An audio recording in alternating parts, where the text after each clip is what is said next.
Welcome one and all, it's MCG the Mighty Christian Gamer, here with his badass return to 2015.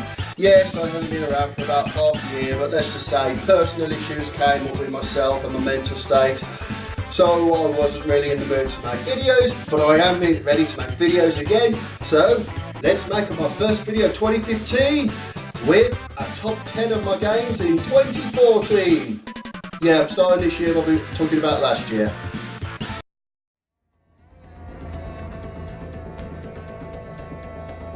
Far Cry 4. Yes, now before any of you start going, oh, how dare you put it so low on this list? Let me explain myself. I don't actually own this game yet. I don't. I really don't. I only played through like the first 4 hours of it at my brother's place. But those 4 hours were just so fantastic that I really wanted this game, and it left a big enough impression on me to want to put it on this list. Just 4 hours of gameplay, I was engaged. Tell you, the villain in it just seems incredibly cool, and he's very badass. He really is just so darn horrible, and he just kind of enjoys everything that he does, and he just really is just very cynical. And the story was just really engaging me from the outside looking in, and I really wanted to go more in depth with it. So I'll probably purchase this game somewhere down the line, because those 4 hours were just fantastic. And even though it was just 4 hours, Far Cry 4 is in number 10. There was a lot of fours in that sentence.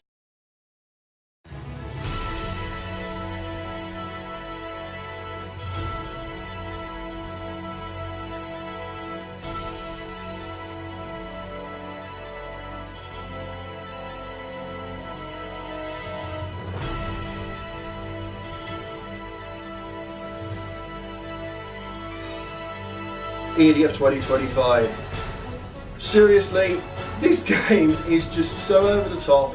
It is literally like playing through a cheesy 80s, early 60s, 50s monster movie with the bad dialogue, the over the top characters going, oh, monster. Yeah, and what really blew me away was how much movement there was in this game.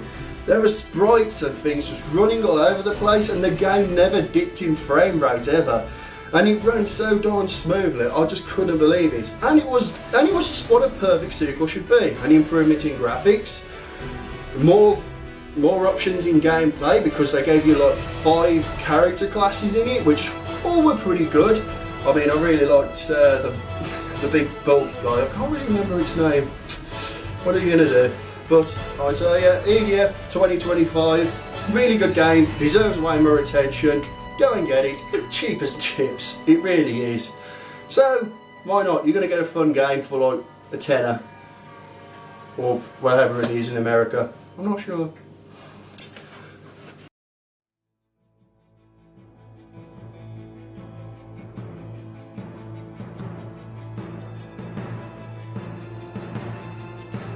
Child of Light. So, what a beautiful game. As there's so many people who have been talking about this. This is a game I don't feel I need to really talk about that much. But playing through it is just such an experience. It's like playing through a beautiful picture book where everything is like shown to you in like visuals and in poetry. People were a bit iffy about the poetry lines in it because everything was basically said in rhyme and poems, but I didn't mind it at all. I kind of felt it had its own charm to it, its own really cool and wonderful characters. How they like did different styles of poetry for every single character, and it was just really good. The game, the combat system was really innovative, being able to control the fireflies, slowing down enemies and all that. Oh, it was just such a beautiful game, and I hope it gets a lot more attention in the future, because this game is probably one of the most beautiful looking games I have ever played.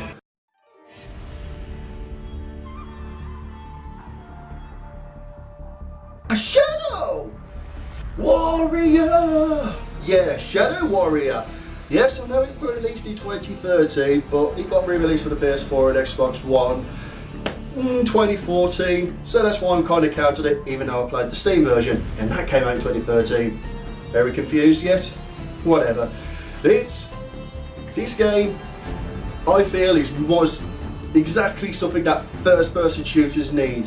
It's over the top, there's really cool weapons, none of the enemies are just like guys with guns and such. There are enemies with guns in it, but majority of the time you're fighting monsters, big monsters, and the level design was really fantastic. Yes, it was kind of linear, but it kind of did clever things with its linearity, because by putting in the old school hidden secrets that you'd find in like the classic games like Doom and even the very first Shadow Warrior. Yeah, this isn't the first one, this is a remake of the first one. But there were just so many good callbacks to the original game, I tell you. You had the anime girls in there, there was even like some secrets which would be like in the retro style kind of artwork in the original game, like you'd go into like this place where it'd just be like a 95 kind of graphics train station and such with bathhouses and things. It was just really, really cool. And the character, Lo Wang, he was just so cool. That he had his own bat cave. How can you not like that? He had his own bat cave with loads of gadgets, and he even had his comic book collection in in display cabinets all over the place. It was amazing, and he had his own arcade machines, which was pretty damn cool. So I'd say Shadow Warrior, great first-person shooter. I feel like it's the right middle ground to reintroduce old school shooters back into the genre, but having a bit of a middle ground between modern and the old school. And I hope we get to see more like that in the future.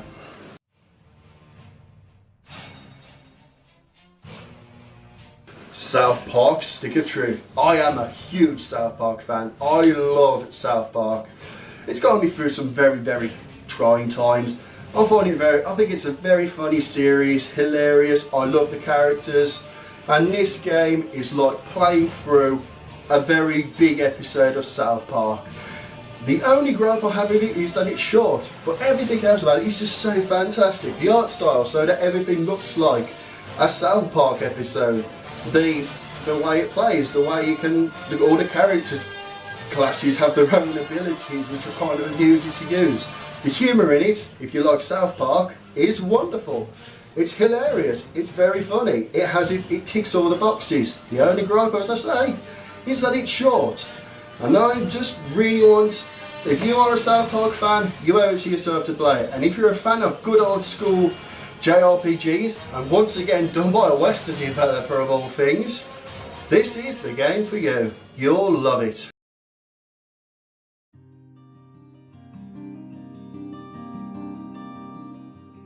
Ba ba ba da da da da da da da da da da da. Donkey Kong Tropical Freeze. Oh yes, this is my number 5. Donkey Kong Tropical Freeze.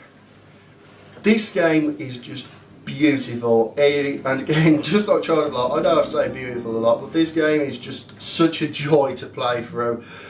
The level design is just absolutely fantastic. The bosses in it are just really sublime, all but one, because there was one boss which I just really was like that with. And even those temples, this game is not for the faint of heart, I do warn you.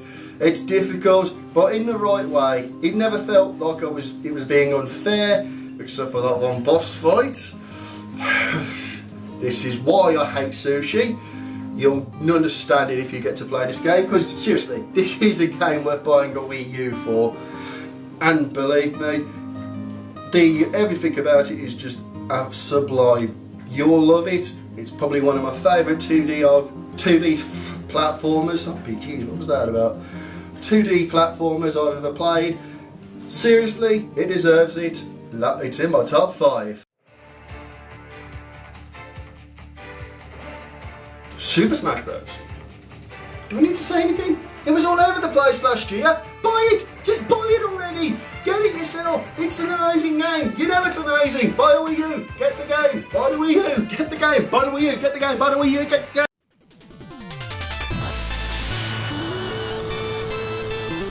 Shovel Knight, his head will smite, and he will be here tonight. And now, my number 3, Shovel Knight. Oh man, I cannot get enough of this game. I played through it like 4 times, and it's only been out for like a couple of months this year. And the first time I played through it, I was just absolutely mind blown. And I will say, it ticks all the boxes of an old school platformer just right. It never felt like it was being unfair. The game was just had a wonderful art style to it.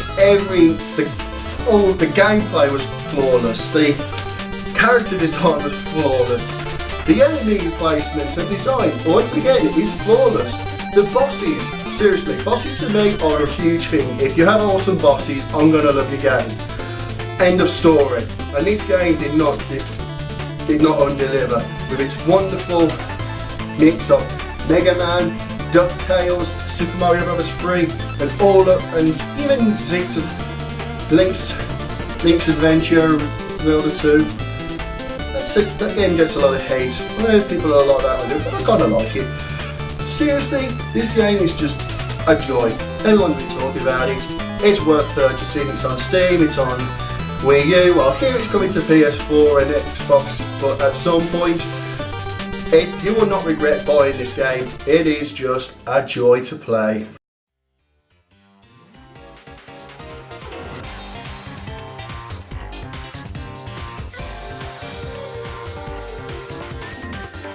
Here's another game which you'll probably have heard of. A lot of people talking about Bayonetta. I tell you, the first time this was announced, I was not one of those people who was like, I hate Nintendo, they stole Bayonetta from me, when in fact they brought it back for you. But let's not go there, shall we? Because I'm talking about positive things in this game. In this case, Bayonetta 1 and 2 are just so worth it. They're just such a wonderful purchase to get for the Wii U. As I say, when Bayonetta 2 was announced in 2012, I just kind of went, I'm going to hold off buying the first one because I had a bit of an inkling that this is going to happen, and it did.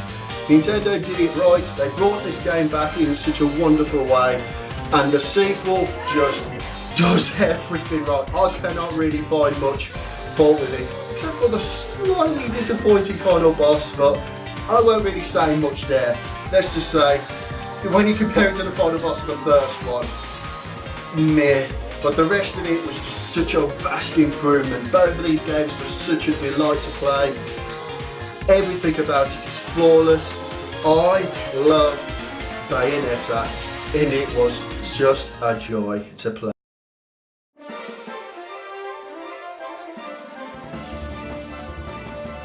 Mario Kart 8! Come on, this game does not need any introduction. Just like Super Smash Bros, you've been hearing a lot about it. And it's everything you wanted in Mario Kart, except for the battle arenas. But I'm hoping that gets sorted soon, because the reason why this game is at number 1 is for one reason. I have never been this invested in a racer before. And it brought me such joy.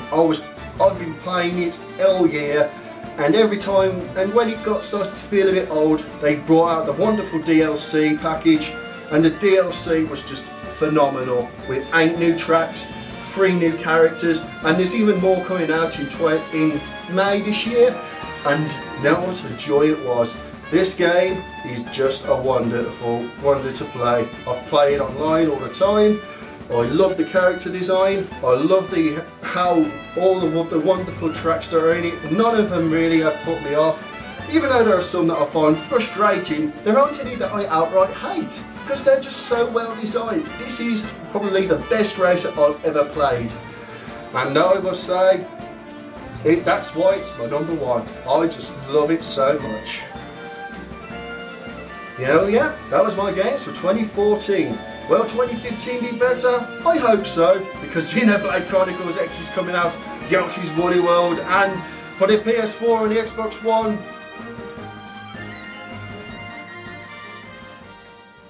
Happy 2015, everybody!